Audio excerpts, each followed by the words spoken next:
Hi everybody, I'm Keith and welcome to Attack from Down Under. What I'm going to be talking about today is the band Metal Church and my appreciation of them. I think those that sort of know this band can agree that there are some excellent albums in their catalogue and some you kind of don't rate as high. So I've dived into their latest album, which is called Dead to Rights. Um, no, that is one of the better albums, I've got to say. Kurt Vanderhoof, who's been in from the beginning, is back, of course. You can't have a Metal Church album without him. But the band has got a great, interesting new lineup that I want to talk about. They've brought in the Megadeth bass player called David Ellefson. He's signed up for the band. You've got an ex Flotsam and Jetsam drummer, Ken Mary, and replacing Mark Lopez, who was just on the last album, there's a new frontman, and his name is Brian Allen, and I believe he was in the band Vicious Rumours. So they're firing on all guns this time. I ordered the CD of the album. It's called Dead to Rights. The big album this year. It should have arrived over a week ago, but typically I'm still waiting. I'm still waiting to hear when I'm going to get it, if I can get it. So, but I'm going to just steam ahead and just going to do a video.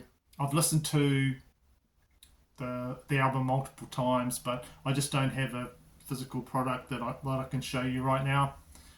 First off, the album's got 10 tracks, and I believe the CD copy that is coming it's got a bonus track on it, and it's called Blood and Water. I have listened to it, and it sounds amazing. Some of the other versions of the album that you can get, there's a European one, there's a Japanese one, and they also have different bonus tracks, which is kind of annoying if you want to listen to the entirety of their new music. The bonus tracks, one's called Yesterday Begins, and another one's called Coming For You. Have not heard those, so I'm just going to be basically reviewing the actual album without that. So us vinyl buyers can miss out sometimes with these bonus tracks, and you've got to buy the CD, unfortunately. So the new vocalist, let's talk about that. He kind of sounds like Metal Church's first singer, David Wayne. Like I said, his name's Brian Allen.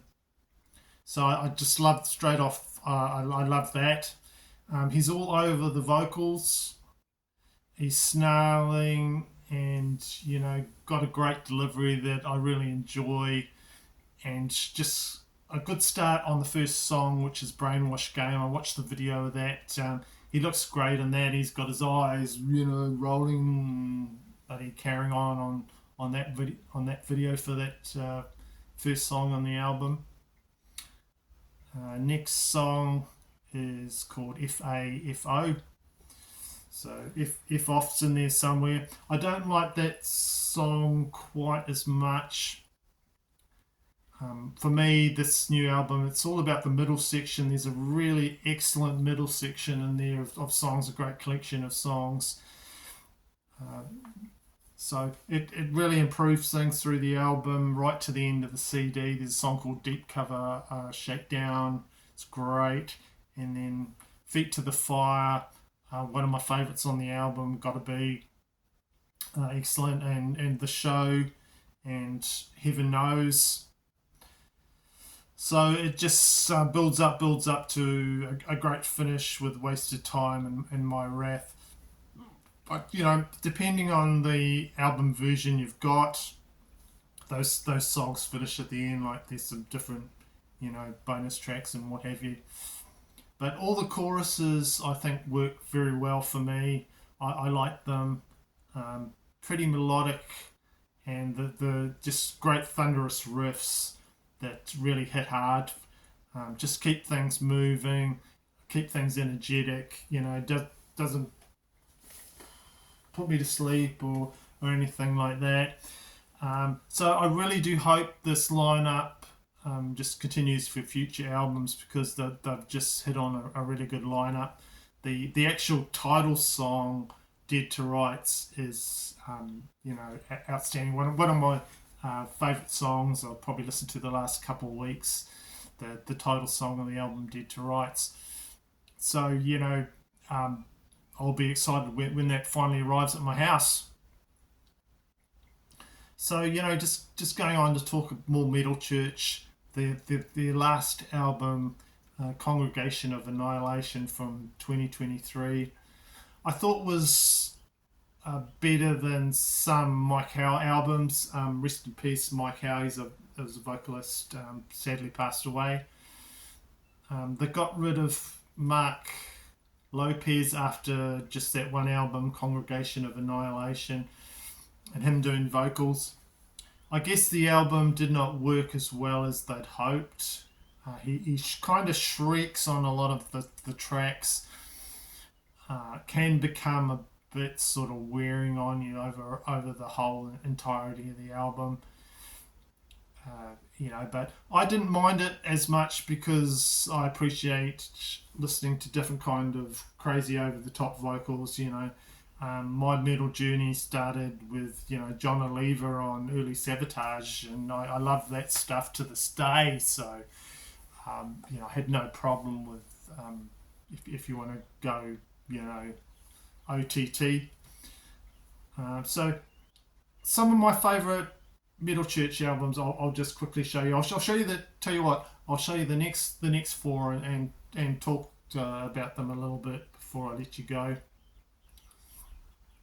My favourite, and this is one I'm always going to go back to listen to the most. Every song is just up there. It's just so good. I'll better show you the album, I guess. And it's a debut Metal Church. Just love it. And on here you've got a song actually called Metal Church. Great song. So you've got a song, Metal Church, right? Off the album, it's actually called Metal Church, from the band Metal Church. Pretty much like, I guess, if you want to name some other bands that have done that. You've got Black Sabbath. And of course, debut. The band's called Black Sabbath. There's a song in here called Black Sabbath. The album's called Black Sabbath, and the band's called Black Sabbath. Can you name any others? I can. Angel Witch. You got a song in here. First song on side one, Angel Witch. And the band's called Angel Witch, and the album's called Angel Witch. What others? Iron Maiden. You could say Iron Maiden as well. Anyway, I think Metallica kind of had a hand in getting the band signed to. After that album, they go on to Elektra Records, a bigger corporation. The classic cover is on there with the Gibson Explorer guitar, and you've got really excellent instrumental with there with Merciless Onslaught, killer. This kind of got mixed reviews at the time. I think it did all right, but just because they use different kinds of metal, it sort of might alienate some fans that just like their metal in just one kind of lane and stick to it. I like it as I can appreciate all kinds of metal. It's got power metal in it. It's got maybe even hard rock, speed metal. There's some doom metal touches on it. Just a great album, and one that I've got to revisit, quite frequently because I love it. And then after that, you've got another album that they put out in '86, and you still got David Wayne, the vocalist, on here from that first one. And it's called The Dark. Yeah. This one, they're sort of thinking it's '86. We've got to put out a video. Why don't we do what's popular at the time? We'll do a power sort of ballad, Watch the Children Play, but we'll do it the Metal Church way. The song's called Watch the Children Pray, and it just builds up really nicely. There's a really good guitar solo on it, but this is really heavy for the song Watch the Children Pray, really heavy for a ballad of the time. This is just another great album. Starts off with the song Ton of Bricks. It's kind of a mission statement for this whole thing, that this album's going to hit you a lot harder than the last one. Once again, the band doing just like whatever they want, combining different kinds of metal. And what else I've got to say about that Method of the Madness? Yeah, another good one. So let's see, next one. The next album after that, from 1989, Blessing in Disguise. Kurt Vanderhoof, he kind of left the band at this point, but still writing the music, still doing the lyrics for a majority of the album, and he does some guest spots on here as well. You got new frontman Mike Howe, and he comes from the band Heretic. He takes over all the vocals from David Wayne. I guess you've got to look the part at this time, and he looks better in music videos. He's got long blonde hair and that,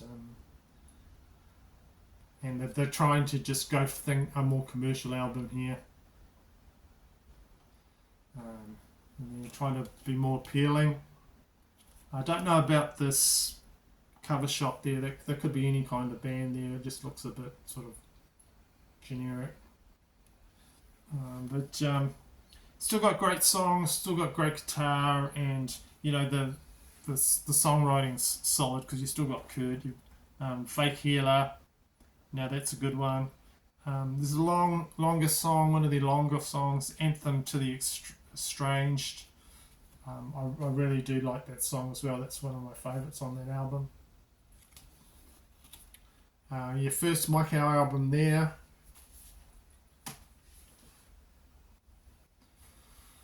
Right, so last one I want to show you is one that I've developed more of appreciation over time.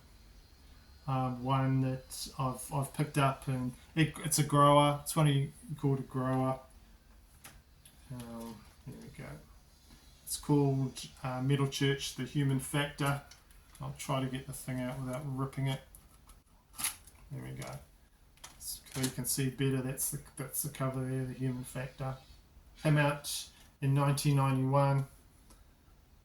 So because of the 90s, you've got to be like a bit edgy, I guess. You've got to put in social and political subjects, and talk about darker things.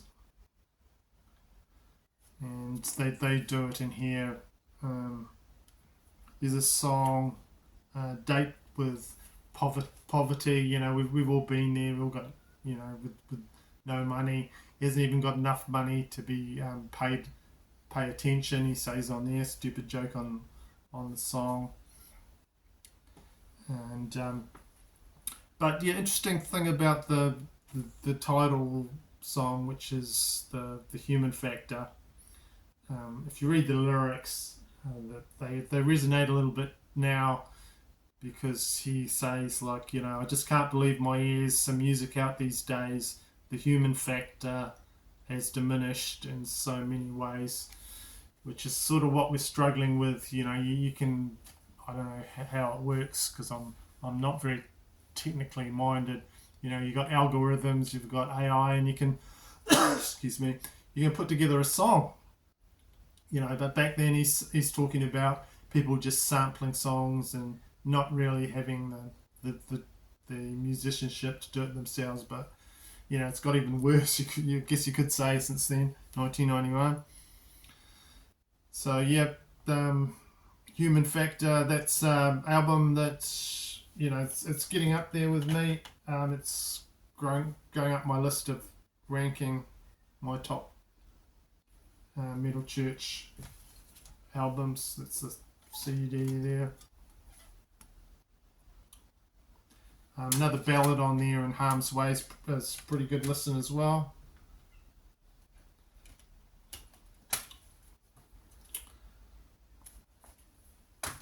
So yeah, that's it. I'm hoping to get the latest album, and God knows, I think it's end of July. So I just wanted to talk about a band that I've been thinking about lately and listening to, and that is Metal Church. So do you pray at the altar of Metal Church? Let me know if this band means anything to you, or you like this band in the comments. Thanks for watching. I hope you liked my video. If you do, please like it. And I will be working on some more as I go on. And thanks. So